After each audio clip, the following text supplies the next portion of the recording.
P.O.P podcast, let's go. The P.O.P podcast, let's go. The P.O.P podcast starts now. Hello and welcome to the P.O.P podcast. I'm Jason Sirotin, joined by my co-host, Scott Haley. Scott, how are you? I'm doing great, Jason. Excited to be back here with you. Yes, it's always fun, and it's especially fun when we have a really interesting guest. And today we have Dr. Razz from Razz Orthodontics. Hey, He's in Flower Mound, Texas. Welcome to the show, Dr. Razz. How are you? Thanks, guys. It's a lot of fun to get to do this, and I really appreciate y'all having me on. Yeah, we were talking a little bit before the show, and I think that what's very interesting and what we'll learn today is that you just started a practice 16 months ago. 8 of those have been as a partner with P.O.P. So we're going to get to hear about your story, where you set off from, how it all began, and I think that the audience will get a lot out of it. So let's start at the very top. How did you and Scott meet? Yeah, so I met Scott through one of our providers. So we use Ultima brackets from Ormco, and I feel like they've really revolutionized my practice, especially coming from more of a corporate role where we were buying good stuff, but maybe not the best stuff that we could get. And so Brandon Ware is the person who was helping us out, and he said, "Listen, you really might enjoy working with this company called P.O.P. Let me introduce you." And I didn't know anything about it. And it's been a great journey. I really had a lot of fun, like getting to talk to Scott and meet him, and very personable guy. And he's helped our practice out in a lot of ways. Yeah, it's exciting. I really enjoyed. We've had some fun conversations, Dr. Razz and I have. But we have a really cool group in that we have doctors that are many different stages of their careers, right? And to be able to be here, and I met him before he officially opened up your practice, right? Like technically. And so it's like almost kind of like, oh, I hope it goes well. I mean, I remember you told me like, we're opening this date. And like when that date hit, I'm thinking like, I hope this goes well, because, from my standpoint, being in the industry so long, it's like, I've seen so many people launch practices like he has and be super successful. But like, I know that at the beginning, those first weeks, months, you're just sitting there going, is this phone going to ring, or are patients going to come in? So, I don't know. I find what he did to be very aspirational, inspirational. And I think a lot of young orthodontists should listen to this and hopefully take some motivation that, what he did isn't impossible in 2025, right? Like, you can do this. Thanks, Scott. That's important. And with that, let's jump into your story. How did you start your dentistry journey? Where did you fall in love with being? Yeah. Well, it's kind of a funny story, because I never in a million years thought that I would do orthodontics. I had a really incredible orthodontist growing up. I was a kid that had like exposure of a tooth with pulling it up with a chain, and I had headgear and all that stuff. And so I didn't particularly like my orthodontist. But as a person, he was great. He was the kind of guy that was like a big role model in the area, and he would invite his patients over to Bible studies at his house. Like, just really amazing guy. Whenever I first set off, I started doing biomedical engineering at University of Texas. And I thought that I was going to be an orthopedic surgeon, like designing prosthetics and that kind of stuff. And so I kept on shadowing all these different doctors, and I found that the work was cool, but the work-life balance was really bad. A lot of them weren't the kind of like dads that they wanted to be, and they would say that, or the husbands they wanted to be. And so I set out and I said, okay, well, that's not the path for me. And I started shadowing different doctors left and right, anesthesiologists, plastic surgeons, trauma doctors, like all over the place. And finally started shadowing Dr. Henry, who was my orthodontist. And radically enough, he was actually happy, it turns out. And so I was like, maybe there's something to this. And so I started shadowing all these other orthodontists, and they were all happy too. So I said, okay, I got to consider this a little bit more. And like, coming from an engineering background, the orthodontists out there kind of know that we're basically engineers. We're just working on people. And so it really excited me from like kind of that math and physics side of things. And so I went to finished out my degree at UT, went off to UT's dental school in Houston, and then went off to Memphis for residency. Really privileged to get to go to residency there. Just a great program with great people.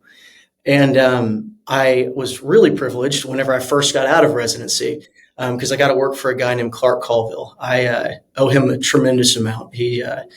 I very much am standing on the shoulders of clients. So for those people that don't know Clark, he's just an amazing human being. He practices in Seguin, Texas, which is a pretty small town close to New Braunfels.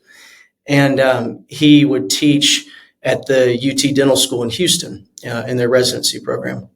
Usually taught on Invisalign because he would teach all over the country for Invisalign. And so I basically got to learn from one of the OGs, as we say. And I was really, really thankful for him as part of my career. It wasn't really the town for my wife and I. We're kind of more of a bigger city kind of people. And so my wife, she grew up in DC. So she wanted more of that metropolitan vibe. So we moved up here to Dallas, got to work for a couple other pretty amazing doctors, and then eventually saved up enough money to start my own thing. And so we started it from scratch, which was a little bit of a crazy adventure. I didn't think I would be doing that. I kept on trying to, find an office to buy or partner with somebody, and it just didn't work out. We live in a very DSO heavy time in an orthodontist life, and so we said, you know what, we're just gonna do it on our own. And we found a great space, just 7 minutes from our house where we live, right next to our church. And it's been great. God's really blessed our practice, allowed it to thrive. And yeah, here we are 16 months later, and we're doing okay. That's really incredible. Yeah, I mean, it's funny when we talk to residents or young people, I think the conversations I have with them, it's usually like, if location is important to you, you're going to find where you want to be and you're just going to make it happen. Or sometimes it's like the job makes where they live happen, right? Like, hey, I've got this great opportunity in Wyoming. I never thought of myself living in Wyoming, but this is too good to pass. So for you and your wife, I'm hearing you say that this location part of it was the determining factor. And it was like, your vision was that location, and then it became, I'm going to manifest it. I mean, you want to talk a little bit, was that the driving factor? Yeah. For me, my faith is really important to me. I became a Christian in residency, and I remember speaking with my pastor, and I always tell patients, becoming an orthodontist is like graduating 23rd grade, and their eyes are like, oh my God, I didn't know there were that many. And so I'll tell them, listen, I was in 22nd grade, right? And I became a Christian. I remember talking to my pastor and going, hey, I think I need to quit this and go to seminary school. And wow. I was like, I think this is the calling on my life. And he had some really great words of wisdom for me. He said, Michael, I want you to consider the fact that there's going to be people that walk into your door as an orthodontist that would never walk into a church. And you've got the ability to show them Jesus' love. And so I kind of thought about that for a little while. I'm like, you're right. This can be my ministry here. And so we've always wanted to practice close to where we live because we want to be advocates for our community. And I think that was one of the big things that was kind of maybe a calling to the area, because we just couldn't find an area in New Braunfels and San Marcos where we wanted to raise a family, be part of the church, and we tried really hard. And so we finally just kind of opened it up to all of Texas. Where do we want to go in Texas? And so we were looking all over the place. We actually came up here to Benbrook to look at a couple sites down there, which is kind of south of Fort Worth.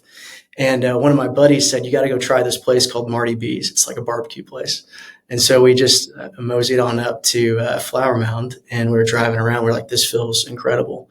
And so we were just driving along, and we passed the Village Church, which is where we go now. And my wife had been listening to the pastor for 10 years on his podcast and all that stuff. And so we went in, attended a service, and it's like, okay, this is where God's calling us to be. What can we do to allow this to be our home and to create a practice here? And so it's been almost a 4-year adventure since then. But yeah, we've finally done it. Wow, that's incredible. I love it. It's been cool to like be able to be on the other end of it now, right? Because it's real scary in the moment whenever you're trying to like make all these decisions.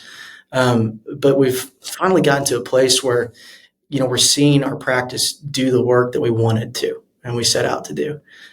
So there's a patient that is from a foster care like group in the area that we just created a relationship with. And she'd had braces on before she was kind of accepted into the program. And she didn't have wire in or anything like that. She just had braces on her teeth. And so the dad had kind of refused to tell the foster care program where she even got it. And so she's basically in this pickle. And so they were able to say like, hey, Dr. Razz and Danielle, would you all help us out by taking off the braces? And we were like, well, no, we'll do her treatment for free. And it was just so cool to be able to see that direct relationship right in our area. And I didn't have to ask anybody about it. We could just go do the right thing. Can we talk about, you said you saved up, right? And I think, nowadays saving up, that's a lot to save up for. Big chunk of change. And I think a lot of people get scared of making those entrepreneurial risks. And I'm curious, can you explain how you saved up, kind of what your mentality was? Because if you're going to save up for something like that, or if you went out and got some financing, all of it takes thought and planning. And I feel like that's where people get scared because they don't make that start. So in that, can you help mentor a little bit? Sure. Yeah. So there's mistakes that we've made along the way, so I'll be the first to admit we haven't done it perfectly. But what I tried to listen to whenever I was listening to people like Clark that I started working for and some of my professors, they said, hey, it's going to be really important for you in the next like 5 to 10 years for you to live like you're a resident. You're used to living off like, a couple $1,000 a month, right? Don't go getting the super nice home or apartment. Don't go getting the nice car. Like you've basically created a mortgage for yourself with your student loans. Go and tackle it. And so my wife is, she's really smart. She's a very disciplined woman. And so a lot of what we've done is credit to her. But we were able to take 5 years. I'm basically almost 6 years out from residency. So the past 5 years, we basically put all of our money towards student loans and then what we call our war chest. And so we were able to fully pay off our student loans last year and then start from a place of strength where we've got this war chest. And we did take out some financing for the practice. It's expensive to open a practice. So for like all clarity, we spent $750,000 opening up the practice and getting some working capital, of course. And so we have been able over the past, whatever it is, 16 months to actually not touch that war chest or touch our working capital. So it's still intact. So both on the personal side, we're doing this from a source of strength where we've got some savings. And then as a practice, we're doing it from a source of strength as well because we haven't touched that working capital. And so a lot of that's been just hard work and dedication, like not spending money, and then keeping a second job as we open the practice, which I was able to just stop. So now I'm fully invested in mine. Let's explore that a little bit. Yeah. Mm-hmm. That was like you kind of threw that in. Oh, I had a second job. Yeah. Explain why that was important and how you decided when to transition out of that. Because that, again, because greed kind of can set in sometimes. Absolutely. And you have to balance it. How do you do it? One of the things that really informed a lot of my decisions is we also have young kids. So I have a 2 and a 3-year-old, almost 4. So I have effectively 3 kids. One of them just happens to be 1-year-old in a business. And so we've had to do a lot of kind of just juggling things over the past few years. And it's challenging to do. The time in maybe a young orthodontist's life is also when they're starting a family a lot of the times. And so you can really have a lot of things that you're trying to juggle and do right. So having frankly, a high paying corporate job over the past like 3 or 4 years has been really beneficial for us. So again, living like a resident, taking all that extra money and throwing it into, we used a high yield savings account for a while and then just paid off our loans in one big chunk. But being diligent about that and realizing that there's going to be a lot of short-term sacrifice for long-term gain. And so whenever we opened the doors of Razz Orthodontics, I kept working 2 days a week at my corporate job. And they were fantastic about that. They were, we have a good relationship with them, and it was just very honest and open for both parties. And so what I did is I would pretty regularly give them financial updates for my practice. I would just share the numbers with them once a quarter. And that way they could kind of see the writing on the wall as well about when I would be transitioning out of the practice. So we have a saying in the Rasmussen family that we leave places better than we found them. And so we wanted that to be true of my job as well. So we eventually got to a place last September where we had our first profit. And that was awesome because up until that point in time, I'd been not only working for free, but paying to work there.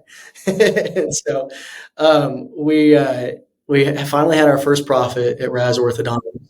And so we were starting to kind of see that writing on the wall of like, hey, at some point in time, we'll need to transition out of this job. And so we started basically a 6-month transition process where they brought in a new doctor. I was able to introduce them and hopefully try to leave that practice in a good spot. From like a financial aspect there, like how should a young doctor do this? Well, we had our war chest set up for strength, right? And then we kept my paycheck for 2 days a week worth of work, and we lived off of that, right? And so we actually were able to live off a little bit less than that. And so the amount of money that we put towards our practice made it to where we didn't have to take any money out of our savings. And we were just, God blessed us with a lot of growth really early on. And so we were able to not take any money out of our working capital. I would really strongly encourage somebody that's trying to do this to be really diligent with their working capital because there's going to be huge swings in it, right? So we used it, right? But we were always replenishing it. We finally got to a point where it was very steady for a long time. And we were starting to basically break even every month or have small profits or small losses. And so the timing worked out great. And in February, I was able to stop my corporate job and be full-time at Razz Orthodontics.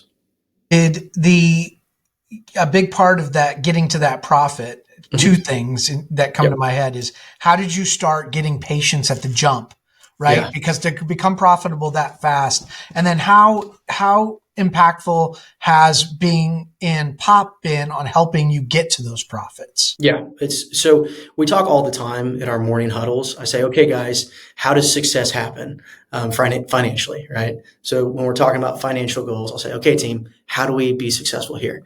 And we go, okay, we're successful when revenue goes up and costs go down, right? And I do it like that way every time. It's a Dave Ramsey thing, if you're familiar with him at all. And so the team knows that, right? And so they know that we need to be really diligent about what we're doing to get our name out there and what makes us different than the average practice. And then we also need to be really good with watching our finances. And so I think one of the benefits of working where you live is some of that kind of marketing just happens naturally, right? So we've had people that just know who we are as people. And so, we've been pretty trustworthy in that. And so they can kind of look at us and go, hey, that might be a great place for me to get my kids' teeth straightened or my teeth straightened, right? And then with P.O.P, what we've been able to do is really minimize some of the costs that we have.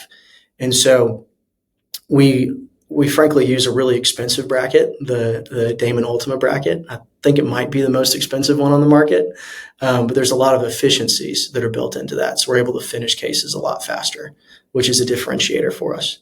And so with that, we go, hey, we got to watch our costs, but we want to use this expensive thing. What can we do to help out with that? And that's where economy of scale comes in.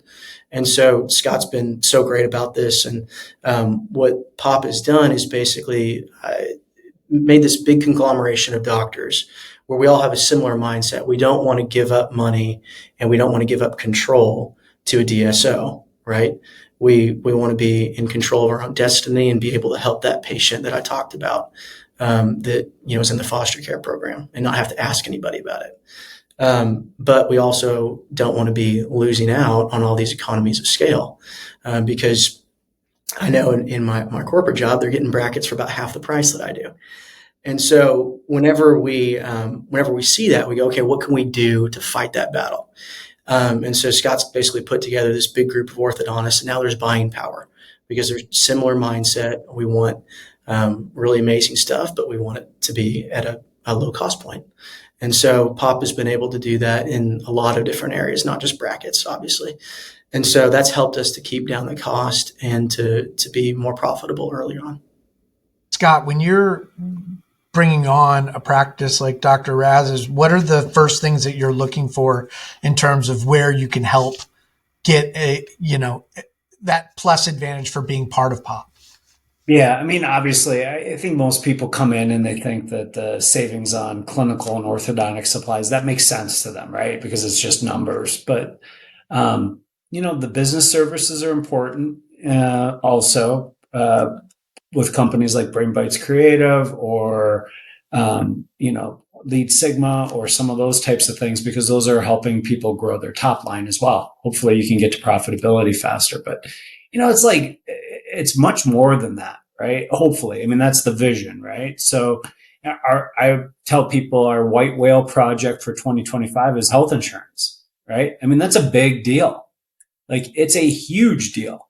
And if we can tackle that this year for our doctors and their families and or their staffs, those are things that are a way that, why 200 orthodontists coming together can really impact their practices and put them in a similar advantage that a DSO or OSO has from a competitive standpoint in that market.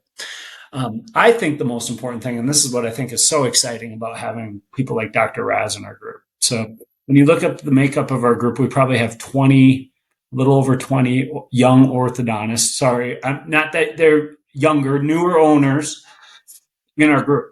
It's okay to be an orthodontist. But what's so cool about it, right? Like, I mean, and I know Dr. Razz wasn't able to attend our meeting. Hopefully in the future he can. And as next year he's going to be there, right? Yeah, he had a lot on your mind this year. But can you imagine now, because we did have some newer orthodontists. Of those 20, they're in a room with Brian Horsley. They're in a room with Tanner Cook, right? Like, these people are 15, 20 years down the road. And now it's like, that's the network effect. That's the sharing of ideas, resources that can maybe take Dr. Razz, help a Dr. Razz accelerate his growth in his practice, right? Or learnings that he wouldn't have otherwise. Additionally, now those 20 doctors, if they choose, they can bounce ideas off of each other too, because, we had Trevor Nichols on the podcast. Trevor's in a very similar situation as Dr. Razz, right? Like, hey, this is what I'm doing. This is what I've learned as a startup. Like, it's just super powerful. Yeah. I love Trevor. He's a great guy. He and I are friends. Yeah. I think that there is a huge gap in the information that you shared today, Dr. Razz. In the spirit of Dave Ramsey, I think you could kill with a book that takes people through how you did it, because it's organic. It wasn't leveraging, someone else's money. It was leveraging hard work and a plan. And I think that's really valuable. And I think that's what you gave to our folks today. And I just want to thank you for that, because that's incredibly valuable, because people are scared. And the biggest part of entrepreneurship is, the system wants you to be afraid to take the risk, so there's not as much competition. Get in there and give it a whirl.